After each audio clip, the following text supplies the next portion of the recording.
शिकुंज बिहारी शेहरदास। राधे राधे दोस्तों, कैसे हैं आप सभी लोग। आई होप सब अच्छे ही होंगे। देखिए, अभी तक आपने कृषु के चैनल को सब्सक्राइब नहीं किया है तो प्लीज़ लाला के चैनल को सब्सक्राइब कर लीजिए। बेल आइकन भी प्रेस कर लीजिए जिससे लाल जी के जो भी न्यू वीडियोस होंगे उनके नोटिफिकेशन आपको इजीली मिल सके। तो आज के हमारे वीडियो में हम एकादशी के ऊपर चर्चा करने वाले हैं। जो हमारी एकादशी है पाप मोचनी, उसी एकादशी के बारे में हम चर्चा करेंगे और क्या क्या जानेंगे वो मैं बता देती हूँ। अ, जो पाप मोचनी एकादशी है वो प्रारंभ कब हो रही है, समापन जो टाइमिंग है वो क्या है, और इसके पारण का समय क्या है और महत्व, ये सब कुछ हम आज के वीडियो में जानेंगे। तो चलिए जल्दी से वीडियो शुरू करते हैं और जानते हैं पाप मोचनी एकादशी क्या है और इसके बारे में पूरी डिटेलिंग। तो चैत्र, जो चैत्र मास है उसके जो कृष्ण पक्ष की एकादशी होती है उसको हम पापमोचनी एकादशी के नाम से जानते हैं। इसका एक और नाम है, इसको पिशाच मुक्तिनी एकादशी के नाम से भी जाना जाता है। तो मैं थोड़ा सा डिटेलिंग करूँगी कि पिशाच मुक्तिनी एकादशी इसको क्यों बोलते हैं। वो इसलिए बोलते हैं कि अगर जैसे आपके कोई पूर्वज है जो कष्ट में है तो आप उनके निमित्त भी ये व्रत कर सकते हैं और जिससे कि उनको मुक्ति मिलेगी, तो इसलिए इसका नाम पिशाच मुक्तिनी एकादशी भी है। और बाकी तो फिर इसको पापमोचनी एकादशी बोलते हैं, जैसे कि नाम से ही समझ आता है कि ये पाप हरण करने वाली एकादशी होती है। आप से जाने अनजाने या जितने भी पाप क्रम बनते हैं वो सभी इसी एकादशी के करने से नष्ट हो जाते हैं। ये इसका अपने आप में महत्व है। थोड़ा और महत्व हम जान लेते हैं। तो इसके महत्व में है कि जब आप पाप मोचनी एकादशी का व्रत करते हैं तो सबसे पहले तो आपके जितने भी पाप हैं वो सभी नष्ट हो जाते हैं। संपूर्ण पापों को नष्ट करने वाली ये एकादशी है। इसके बाद आपको दान और सभी प्रकार के दान करने का पुण्य फल मिलता है। सभी तीर्थों में आपको सभी तीर्थों में जाने का आपको पुण्य फल मिलता है। सारे जो यज्ञ होते हैं वो करने का आपको पुण्य फल मिलता है और ये सभी एकादशियों में कॉमन है। तो देख, एकादशी जो है अपने आप में बहुत बहुत महत्व रखता है ये वाला व्रत। तो ये इसका बहुत ही कम शब्दों में मैंने आपको इसका महत्व बताया है। और अब जो है हम जानेंगे कि हमारी प्रारंभ तिथि क्या है, समापन तिथि क्या है।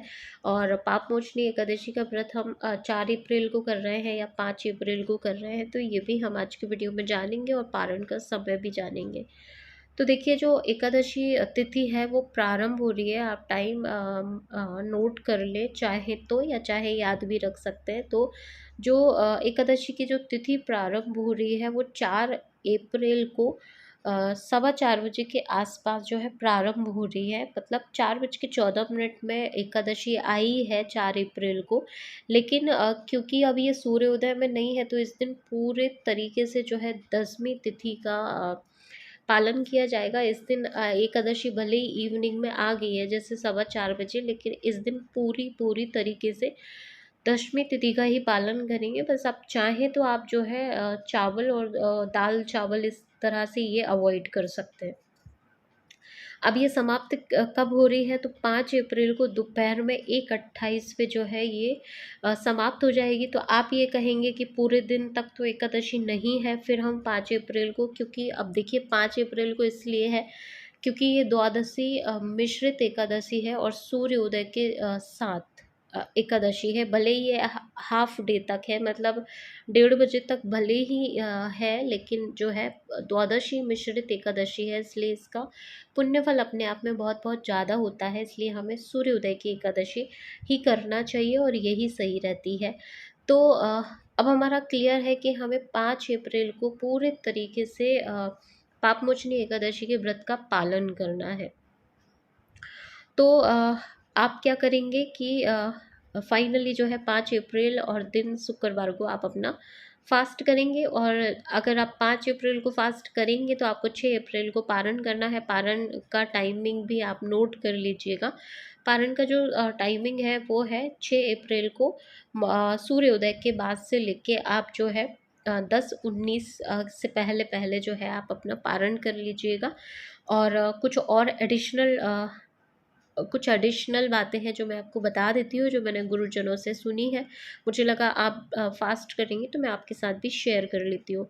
तो आप अगर आप जैसे आपसे बन जाए तो आप जो है सालिग्राम जी को 108 तुलसी पत्र अर्पित कर सकते हैं इस दिन, और सालिग्राम जी का अभिषेक कर सकते हैं, और अभिषेक के बाद उनको 108 तुलसी पत्र आप अर्पित कर सकते हैं। और गुरुदेव ने हमारे गुरुदेव ने मंत्र बताया है वो आप बोल सकते हैं, ओम नमो भगवते वासुदेवाय पूज्यामि करके आप 108 तुलसी पत्र जो है ऑफर कीजिएगा सालिग्राम जी को, तो आपका जो फास्टिंग है वो उसमें और 4 चांद लग जाएंगे।